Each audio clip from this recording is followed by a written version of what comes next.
Jim Friedel in Hoboken said it appeared to bank sharply and smash directly, perhaps purposefully, into, oh my goodness, oh God, there's another one. Oh my goodness, there's another one. This seems to be on purpose. This is as close as we can get to the base of the World Trade Center. You can see the firemen assembled here, the police officers, FBI agents, and you can see the two towers. A huge explosion now raining debris on all of us. We better get out of the way!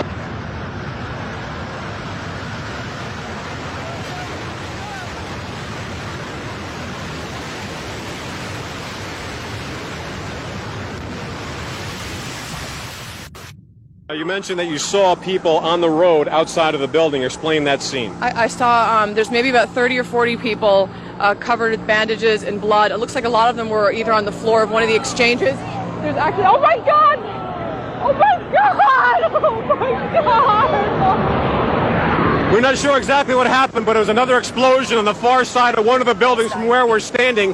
The reverberation and another explosion on the right-hand side.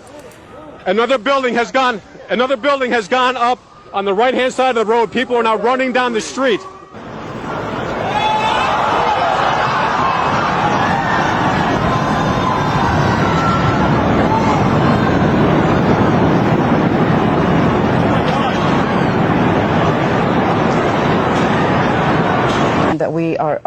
I want you to take a look at what's happening right now. That is a live picture. That's a live picture too. That's World Trade Center 2 has just collapsed. That's the second of the towers to collapse. Just a moment ago, the entire top of the building collapsed. You can see a massive plume of smoke. People are running away from the area. There are firefighters and there are police trying to evacuate the area as quickly as possible. People who are near the area are in an absolute frenzied situation. The entire top of the building just collapsed. You can see the plume of smoke is coming in our direction. Let's get out of here, Ralph. We're going to leave because the smoke is coming right at us.